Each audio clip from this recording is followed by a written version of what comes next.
जी की अक्षरा सिंह कौन है, आप मुझे बताइए।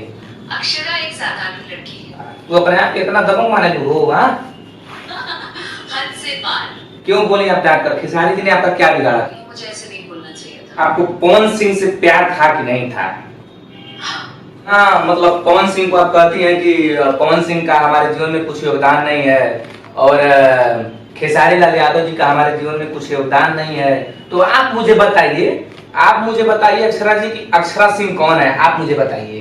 अक्षरा एक साधारण लड़की है जो कि अपने सपनों को लेकर एक छोटे से शहर से आती है और बहुत ही मेहनत, बहुत ही मुशक्कत करके आज जो भी छोटा मोटा नाम बन पाई है वो अपने दर्शकों की वजह से बन पाई है। मतलब कहने का मतलब है कि पवन सिंह और खेसारी लाल यादव आपके जीवन में कुछ योगदान किए ही नहीं, क्यों? और आप अपने दम से बनी हैं। क्या क्या सबूत है कि आप अपने दम से बनी हैं? जरा हमको आप लोग बताइए। मतलब अक्षरा जी, मतलब आपके जो फैन हैं वो लोग नहीं जानते हैं कि अक्षरा सिंह जी कहाँ से इंडस्ट्री में आई हैं, कहाँ से कैसे उत्पन्न हुई हैं, आपको नहीं पता है? जो भी दर्शक इस वक्त मुझे देख रहे हैं या जो भी जिन्होंने मुझे बनाया है उनका समय मेरे लिए, अगर वो 2 मिनट भी मुझे देखते हैं तो वो एक तरीके से इन्वेस्टमेंट है उनका मेरे लिए। ये मेरा मानना है कि अगर वो 1 मिनट या 1 सेकंड भी निकालते कि यार अक्षरा को एक बार देख ले तो मैं उसके लिए शुक्रगुजार। अक्षरा जी आप ये बताइए, आप अपने आप को बहुत दबंग मानते हैं, लोग कहते हैं कि बहुत इमोशनल इंसान है, आप अपने आप को इतना दबंग क्यों मानते हैं? हाँ, पवन सिंह ने बना दिया, खेसारी लाल यादव ने बना दिया, आप अपने आप को अब दबंग मानेंगे। स्टेज पे जा रही हैं तो खेसारी जी को कह रहे हैं कि क्या बोल रहा है रे भाई, तू ऐसे बोल रही हैं आप। खेसारी जी जितना अच्छा आदमी हो ना, ओकरा जगह अगर पवन सिंह रहता तो तारा कोई नाम दे रहता, बुझा गल तारा। तू अपने आप को इतना दबंग माने हो, हाँ? हद से पार हूँ और मैं ठीक है, दबंग कहते हैं लोग, वो बनना भी जरूरी है, वो लोग बना देते हैं। अच्छा। ऐसे सर्कमस्टांसेस होते हैं, इतनी मुशक्कतें होती हैं लाइफ में जहाँ लोग बना जाते हैं आपको। बट मैं हूँ बहुत ही भोली भाली सीधी सादी। मतलब अच्छा कि आप ये बताइए कि आप इतना घमंड क्यों करती हैं? आप खेसारी जी को ऐसे डांट के क्यों बोली? बता दीजिए बस इतना, मुझे इतना ही जवाब चाहिए कि आप खेसारी लाल यादव जी को आप डांट कर क्यों बोली?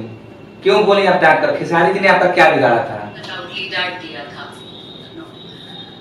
तो जब मैं वो करना नहीं चाहती हूँ, वो गलती से हो जाता है या मैं भी इंसान, उसके बाद मैं पछताती हूँ, रिग्रेट करती हूँ कि मुझे ऐसे नहीं बोलना चाहिए था, मैं ऐसी हूँ नहीं जो मैं बन जाती हूँ। अच्छा।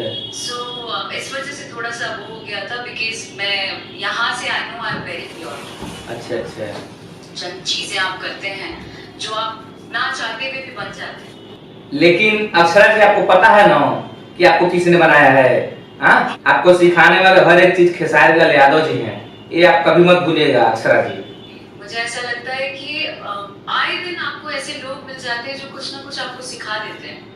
अभी चलती फिरती दुनिया में अगर कहूँ कि मैं बहुत ज्यादा मजबूत हो गई हूँ या मैं बहुत ज्यादा निडर तो मैं हूँ, लेकिन कहीं ना कहीं इमोशनल इतनी ज्यादा हूँ कि आते जाते लोग आपको अपना फायदा उठाने के लिए, अपनी हेल्प करवाने के लिए भी आपको इमोशनल कर जाते हैं और मैं हो जाती हूँ और उसके बाद फिर ऐसे सोचती हूँ कि यार नेकी कर दरिया में डाल, लेकिन कहीं ना कहीं आपको वो डिच करने से तकलीफ जो होती है वो तकलीफ होती है। लेकिन अक्षरा जी आप दिल से बताइएगा कि आपको पवन सिंह से प्यार था कि नहीं था? हाँ, इंसान की भी आदत डेफिनेटली, जब आप कुत्ता पालते हैं, कुत्ते से प्यार हो जाता है तो आप इंसान की तो क्या ही आप होंगे। मुझे बहुत ज्यादा लगाव हो गया था, बहुत बेइंतहा प्यार था। अच्छा। लेकिन मुझे रहना नहीं था। क्यों? मुझे साथ नहीं रहना था। क्यों? क्योंकि वो शादीशुदा हो गए थे। अच्छा। अब चीजें हो गई कि शूटिंग पैकअप हुआ, वापस रूम में आए तो अगेन मजमा लगा, दारू पी रहे हैं, वहाँ पे चखना बना के दो और जितनी चीजें हैं वो सब अरेंज करके दो, अगर नजर के सामने आप नहीं दिखे। अच्छा। मैं ज्यादातर अवॉइड करती थी कि मैं अब सामने ना दिखूं, अच्छा। क्योंकि मैं फेस नहीं कर पा रही थी। हाँ। मैं उसको देख ही नहीं पा रही थी। हाँ। तो मैं आती हूँ, अपना काम करती हूँ, करके चली जाती हूँ, तब तक वीडियो कॉल लगाया जाता है, वो अपना फोन पे बात करते थे। अच्छा। इधर आओ जरा, बात कर रहा हूँ वीडियो कॉल। हाँ। बाहर दरवाजे पे वेट करो। हाँ। और जब तक हम ना कहब अच्छा। वहीं खड़ा रहना है।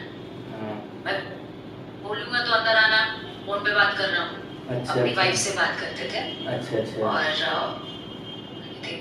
ठीक है, क्योंकि मुझे वो समय काटना था, वो दिन गुजारने थे मुझे। मैं बाहर दरवाजे पे खड़ी हो जाती थी। अच्छा। उस वक्त इनका एक साला हुआ करता है, उसका भी नाम नहीं लूंगी मैं।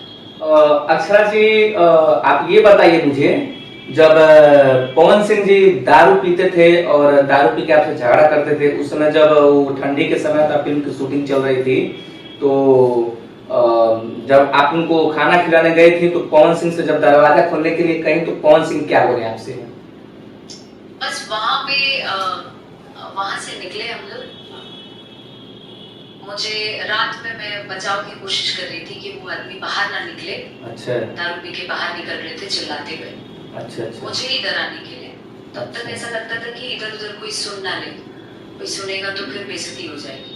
मैं तब भी उस आदमी को प्रोटेक्ट करती थी, इज्जत बचाने के लिए।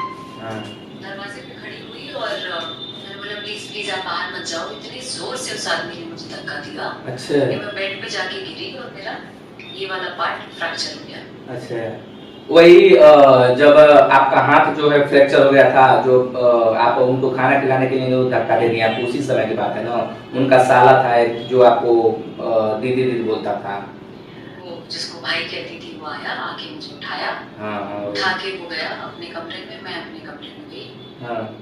नेक्स्ट डे वहां से उठी। हाँ। बस